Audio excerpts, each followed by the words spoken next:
I welcome you to Resolve to Live Forward, the podcast. This is John Morrow. Thanks to each and every single one of you that are joining us here today. It's an interesting day. Each week creates a new set of circumstances in this life that I live, and well, there are times when I think, as I have been doing this journey, talking about the grief experience that I've been through, that I've actually discovered that I don't get it quite as well as I thought I did. The purpose of Resolve to Live Forward is to present to you one person's view of how we can find a way to live forward. My TED Talk at TEDx Lake Alfred, which is available for viewing under TEDx Lake Alfred and YouTube, is entitled Living Forward is a Choice. It's not a masterpiece of public speaking, but it does speak to the things that I learned in choosing to live forward, even though I didn't particularly feel all that motivated due to the fact that I was carrying an incredible amount of grief. But through the processes of the lessons that I've been learning in the almost 7 years since my wife died, there are some things that keep cropping up that remind me that this is a process that I think I will be doing for the rest of my life. See, when you choose to carry the grief forward rather than trying to forget it and move past it, which frankly doesn't work, you find yourself realizing that it's hard work. Today, I want to talk about something, and before I do, excuse me, I wanted to tell you, and let me change my glasses while I'm here because none of this is done so precisely. I don't have a producer or director. I'm just a guy in his home, having created a studio that was once my son's bedroom, setting up with a laptop, microphone, camera, and then taking advantage of the resources that are available. And by the way, these are resources that are readily available to you. You could be doing this too if you feel you have a message that could be beneficial to a certain specific group. By the way, that group is sometimes called your niche, your niche, if you want to call it that way, or what I like to say, based upon my good friend Mark Guy, who's been doing podcasting since back around 2015. Mark calls it his tribe. So, in doing this process here, I want to be sure to be as just matter of fact as possible. Resolve to Live Forward is a podcast. It is launched off of a podcast platform called Buzzsprout. Among the podcast platforms that this presentation is on is Spotify and the Apple Podcast Store, or the Apple Store, if you want to call it that. It's been called the iTunes Store, but it's Apple. But there are others. And then I also upload it to a YouTube channel, which is Resolve to Live Forward, and it is my YouTube channel. In time, Buzzsprout has made it possible for us to also be able to put this on YouTube through their hosting processes because Buzzsprout is always transforming and changing. So I'm thankful for what they do.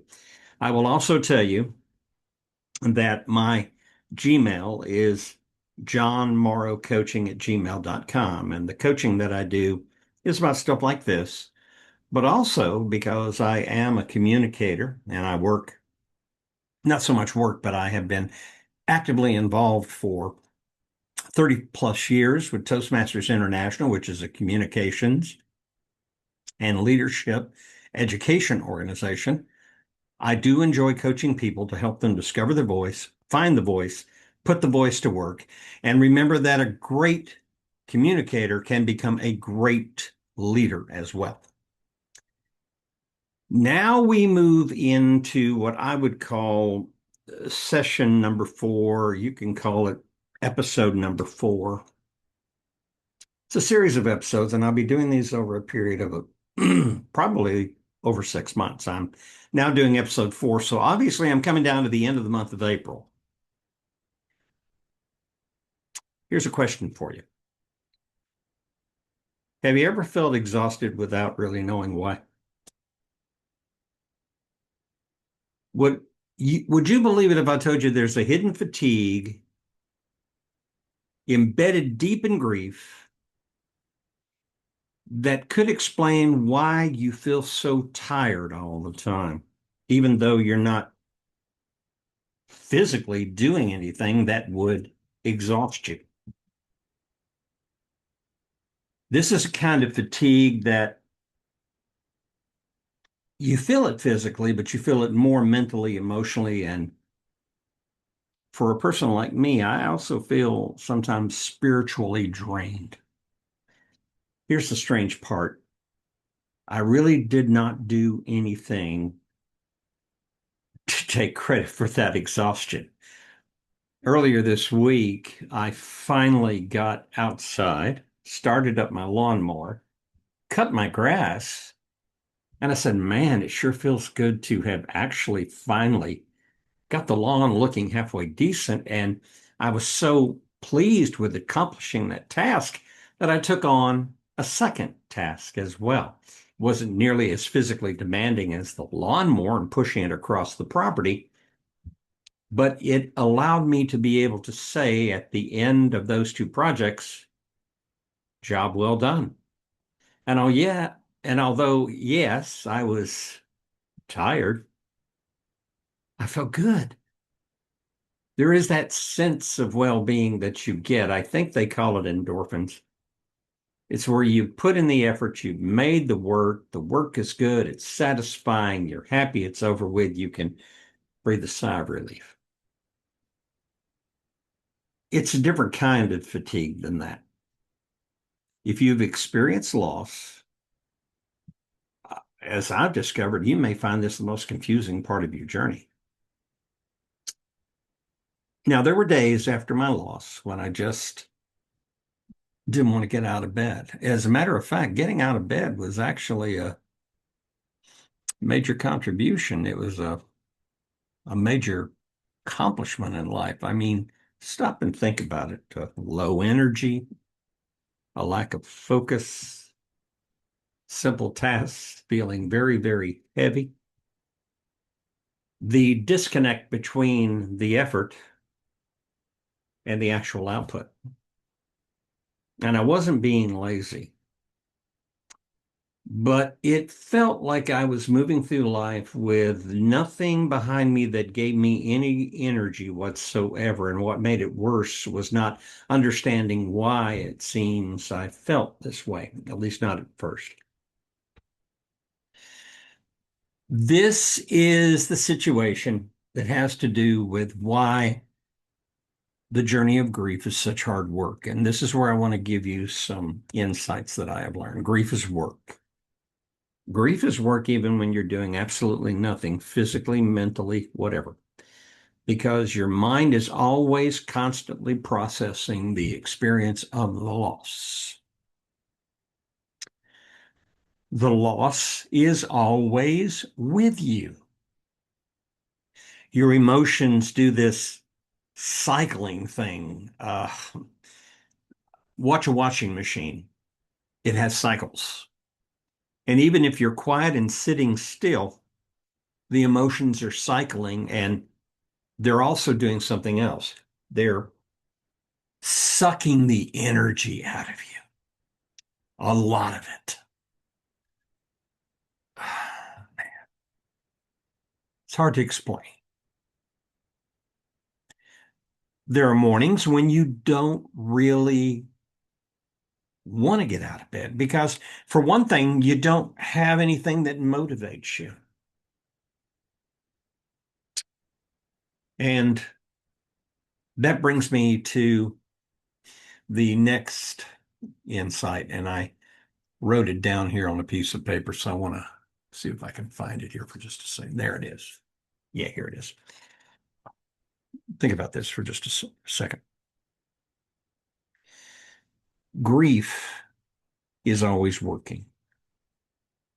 And since grief is always working, grief is work. And it's work that you're doing, even if you're sitting on the couch doing nothing. It's work it's doing, even if you're in your bed under the covers. It's there. Your emotions are cycling even when you're quiet. The energy will literally wear the daylights out of you, but you're carrying what used to be shared. Hmm.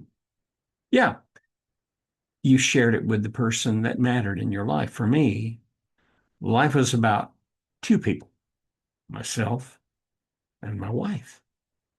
And there was that time when our son was in our home with us as we had him birthed and raised him up through childhood into his teen years and even through his college years and into early adulthood before he finally found his place and where he could go and begin to build his life and his family and his career and his future.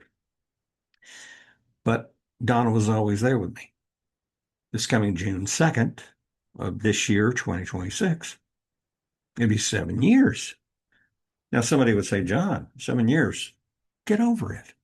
See, that goes back to what I talked about last week, but people say sometimes the most unkind things and don't really mean to. It's carelessness. But let's get back to what the insight says. You're carrying what you used to share.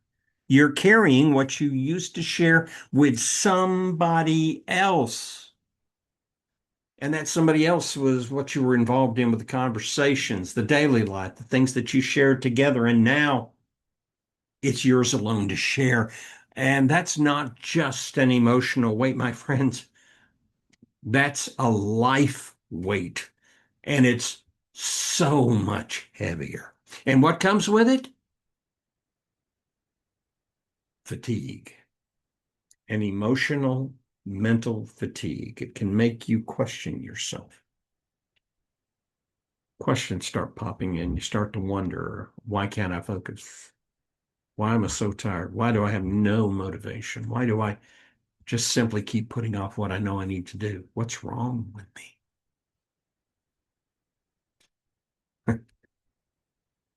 The answer is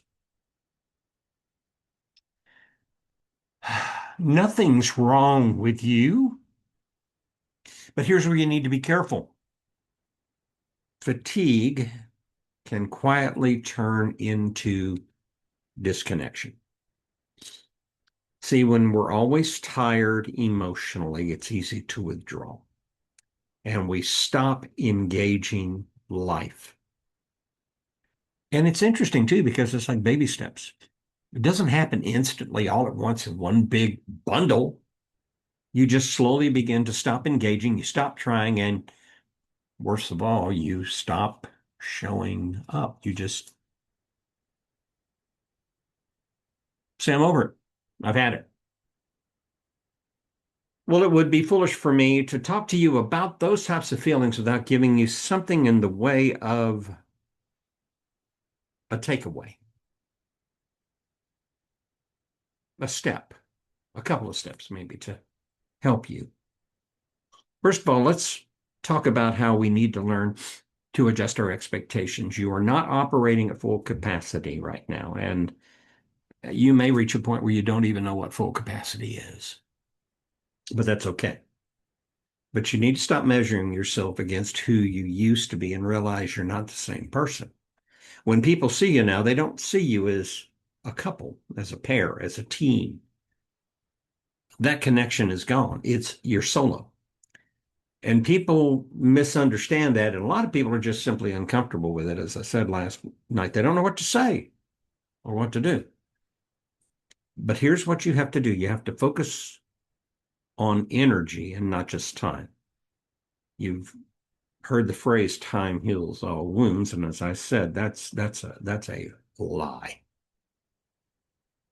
You heal, but you never recover fully. Maximum emotional improvement is never going to be what it was before the loss and the devastation associated with it. Instead of asking, what do I need to get done? I've learned to start asking, what do I have the energy to do today? It's like going out and cutting the grass. Something just finally clicked in me, and I got out there. And that makes for step three, which is I created a small intentional win. I did a task. That task led to another completion of a task. There was a day there where I made phone calls. And what started with one conversation wound up turning into more than one conversation. Sometimes it's movement. And for me in my house, movement is downsizing, going into a closet, cleaning things out, dusting, vacuuming, sweeping, cleaning, reorganization, rearrange the furniture. Progress is not measured in the volume of work you do, it's measured in the direction that you're moving. And if you're getting something done and it's productive and it has meaningfulness, then you're moving in the right direction. You're headed towards a better place. Are you better physically? I think so. Are you better mentally? I think so. But are you ever going to be 100% back the way you were? Absolutely not. I'll argue with anyone. I don't care if you're a clinical professional and a doctor with a bunch of PhD crap after your name.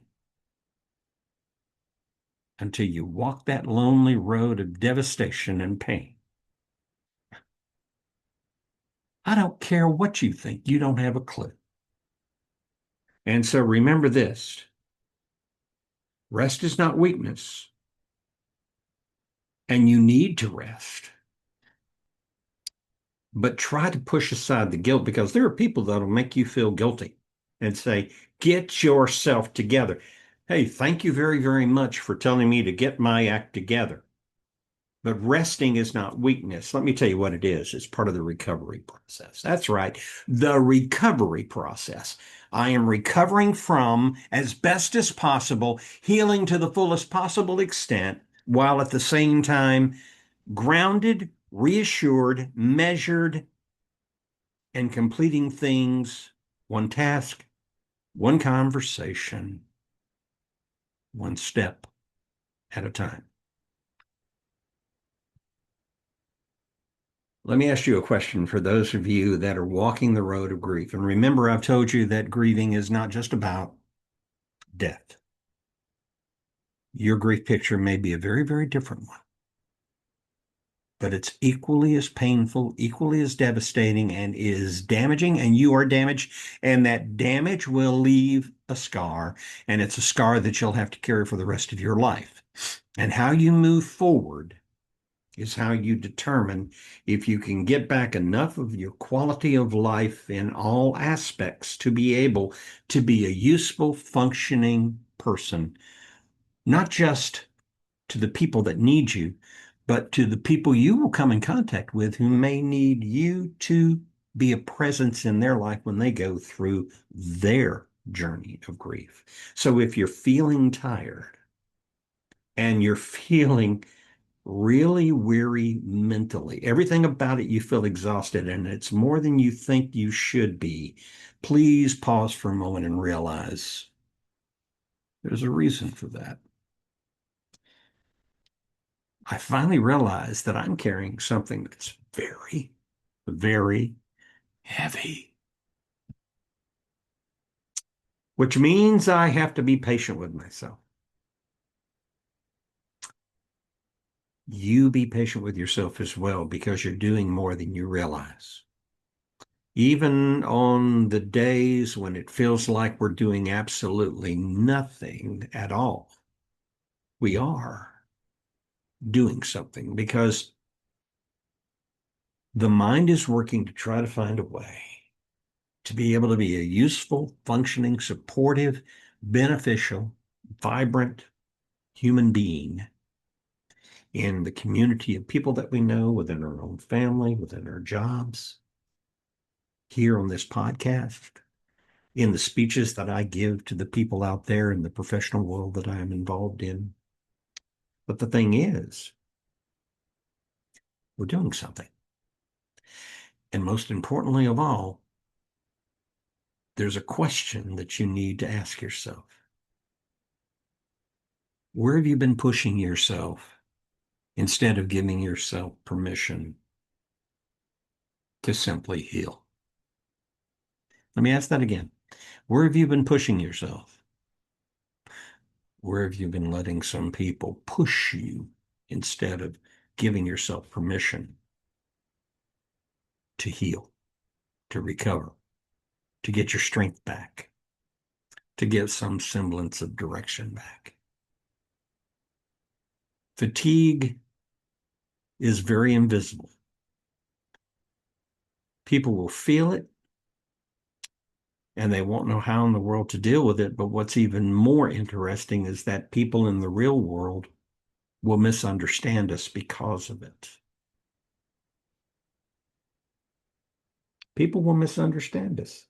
But here's what I want to say to those of you out there who are part of the community of the broken. If I meet you and I find out that you're part of the grieving community, I'm going to see you. I understand you. I get it. I have a friend who just a few days ago lost his mother. He is much younger than me. For those of you that know me, I'll soon be 76 if I see the light of day in June of 2026. So therefore, I've experienced a lot of death of people I loved, starting with my father in 2010, and then my wife in 2019, and then my mother mercifully in 2022. My friend, who is in his 30s and is a father and is a professional businessman and is a amazing, joyful, enthusiastic. I just love this guy so much because he's so authentic. But he was stunned. His mother died way too soon, and now he is broken. Friend, I see you. And the thing I told him when I talked with him on the phone, because that was one of those conversations that had to be made. It's not about what I say, because the truth is, we really don't have the words to say. Later on, we'll read something, or we'll touch on a piece of poetry, or we'll have a conversation, or we'll watch a television show or a motion picture, or we'll read a book, or we'll hear a speech, and we'll be touched. But in the deepest, darkest moments of grief and pain, where the loss is just overwhelming and you can't think clear thoughts, and at the same time, there's all the business of taking care of the last rites and the final arrangements for that loved one. What are you going to say to a person like that? Sometimes saying nothing is the best thing you can do. And what's even better is just simply being present. Come up alongside and say, I'm here if you need me. And don't forget, I get it. I get it. I see you.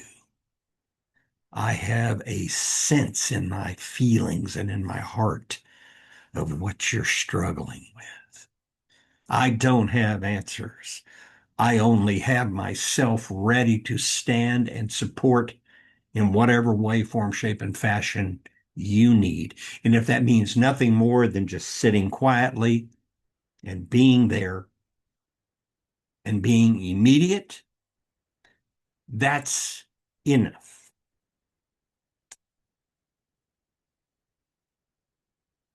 It was the resolve power word that my wife and I found together. And it was those 7 behaviors that we found together that gave me the means to do what I'm doing for you today. That's why I believe in the power of the word resolve and the 7 behaviors that grow out of the 7 letters in the word resolve. We've talked about them before. We'll probably talk about them again. They're always at the tip of my tongue whenever I've been invited to speak before people. Thankful for the opportunity. Thankful that you joined me today. We will be coming back together again at this time next week. Let me just look ahead for a moment here. Yes, okay, good.